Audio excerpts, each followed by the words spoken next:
Mirë se vini në kanalin ton, mos harroni të bëni subscribe dhe të klikoni si përzdiles për të marrë njoftimet më të reja. Faleminderit! Nëse keni aloe vera në shtëpi, kur nuk do të vuani nga këto probleme. Aloe vera përmban më shumë se 200 përbërës biologjikisht aktiv, të cilët përfshijnë polisakaridet, vitaminat, enzima, aminoacide dhe njëkohësisht minerale të cilat nxisin përthithjen e ushqyesve. Nëse nuk e keni ende një lule aloe vera në shtëpinë tuaj, ju sugjerojmë që ta mbillni, pasi përdorimi i saj do të ndryshojë menjëherë pamjen tuaj. Nëse keni probleme me fytyrën si edhe organizmin tuaj, mund të përdoret edhe për emergjenca si plagët në lëkurë. Një studim ka treguar se aloe vera përmban vitaminën B12, e cila kërkohet për prodhimin e qelizave të kuqe të gjakut. Ky lajm është shumë i mirë për vegetarianët, të cilët shpesh nuk marrin sasinë e duhur të vitaminës B12, e cila gjithashtu mundet të merret përmes dietës së rregullt. Sipas ekspertëve, të tjera studime kanë treguar se të marrësh aloe vera mund të ndihmojë në disponueshmërinë biologjike të vitaminës B12, që do të thotë se trupi juaj mund të përthithë dhe njëkohësisht ta përdor atë më kollaj. Kjo mund të parandalojë edhe mangësitë e kësaj vitamine. Aloe vera nga ana tjetër është një burim i vitaminave A, C dhe E, acidit folik, kolinës, vitaminës B1, B2, B3 dhe njëkohësisht B6. Aloe vera përmban 20 nga 22 aminoacide thelbësore, të cilat kërkohen nga trupi i njeriut. Ajo përmban gjithashtu acid salicilik, i cili lufton inflamacionin dhe bakteret. Aloe vera gjithashtu ka shumë minerale, duke përfshirë kalciumin, magnezin, zinkun, kromin dhe gjithashtu selenin, natriumin, hekurin, kaliumin, bakrin dhe manganin. Të gjitha këto minerale bashkëpunojnë për të forcuar rrugët metabolike. Aloe vera gjithashtu përmban enzima të rëndësishme si amilaza dhe lipaza, të cilat ndihmojnë tretjen duke e shpërbërë dhjamin dhe gjithashtu molekulat e sheqerit. Një molekul në veçanti ndihmon në reduktimin e inflamacionit. Ndërkohë, aloe vera ka përdorime të jashtëzakonshme në të mirë të shëndetit. Aplikimi i aloe verës në djegjet e diellit është një mënyrë për të përfituar nga kjo bime mrekullueshme. Në fakt, ajo prek vetëm sipërfaqen. Ndërkohë, lloji i bimës është i përdorur në mënyrë medicinale që nga fillimet e hershme dhe sot është një ndër bimët më të njohura në botë. Si të brendshme, ashtu edhe atë aktuale, aloe vera ka veti qetësuese dhe shëruese, të cilat e bëjnë atë një nga mjetet më të mira natyrore për të gjitha format e acarimit. Lufton urthin. Sipas ekspertëve, aloe vera dhe xheli i saj munden që të ndihmojnë si një alternativë e shkëlqyer natyrore për të trajtuar sëmundjet e refluksit gastroezofageal. Edhe pse jo të gjitha llojet e bimës janë të sigurta për të konsumuar, aloe vera ka lëngje të disponueshme që mund të ndihmojnë në zbutjen e acarimit dhe zvogëlimin e inflamacionit që shkakton urth. Ruan ushqimin.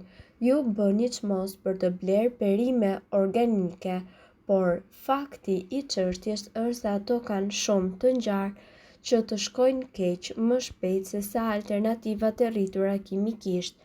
Lajmi i mirë është që ju mund të aplikoni një shtresë të hollë të aloe verës në produktet tuaja ushqimore të freskëta për të ndihmuar në mbrojtjen kundër baktereve të cilat çojnë në prishje. Ndërkohë, ajo pastron dhëmbët, Ndoshta keni dëgjuar tashmë që vaji i arrës të kokosit funksionon mirë për të pastruar dhëmbët, por e njëjta gjë mund të thuhet edhe për aloe verën. Karakteristikat natyrore të bimës, përfshirë këtu edhe vitaminën C, munden që të fuqizojnë përmes pllakës dhe të mbrojnë kundër baktereve që shkaktojnë sëmundje të mishrave të dhëmbëve. Ndërkohë, shëron edhe infeksionet. Me veti të fuqishme antibakteriale, aloe vera bën një vaj të shkëlqyeshëm për prerit e infektuara për shkak të aftësisë së saj qetësuese. Ai gjithashtu punon edhe për të shëruar në mënyrë aktive plagët dhe për t'i zvogëluar ato. Hidraton lëkurën. Industria e kujdesit për bukurinë prodhon hidratues të cilët janë të mbushura me kimikate të destinuara për ta tharë lëkurën dhe për të inkurajuar blerjen e përsëritur. Aloe vera është njëkohësisht alternativa juaj më e sigurt për shëndetin. Aloe vera gjithashtu mundet që të ruaj balancimin e niveleve natyrore të lagështisë në lëkurë. Ndërkohë si bimë e cila lulëzon në klimë të thatë, ajo e mban ujin dhe gjithashtu tërheq lagështinë e lëkurës. Ndërkohë mund të veprojë si një mburojë kundër thatësisë si produktet e prodhuara, jo vetëm që hidratojnë lëkurën, por gjithashtu funksionon edhe për të eliminuar ankthet. Lehtëson kapslëkun. Një xheli bërë nga ekstrakti i aloe verës u gjeti dobishëm në një studim për të lehtësuar kështu kapslëkun. Përdorimi i rregullt i lëngut të aloe verës ndihmon që ju të pastroni zorën tuaj të trashë dhe njëkohësisht të stimulojë lëvizjen në pjesën e poshtme të zorrëve. Madje është treguar se sa ilaçet konvencionale laksative, kjo bimë është më efektive. Rregullon nivelin e sheqerit në gjak. Një studim gjithashtu tregoi se vetëm 2 lugë gjelle lëng aloe vera në ditë munden që të ulin ndjeshëm nivelin e sheqerit në gjak të diabetikëve. Me një aromë të ëmbël të sheqerit në gjak të diabetikëve, lëngu i aloe verës mundet që të plotësojë dëshirat e sheqerit pa hedhur nivelet e sheqerit në gjak. Lubrifikant personal. Ndoshta një lubrifikant i tepërt por me bazë aloe vera nuk është vetëm i sigurt, por ekuilibri i pH-it mund të largojë infeksionet ose bakteret. Ndërkohë, përfitimet e aloe verës nuk përfundojnë këtu.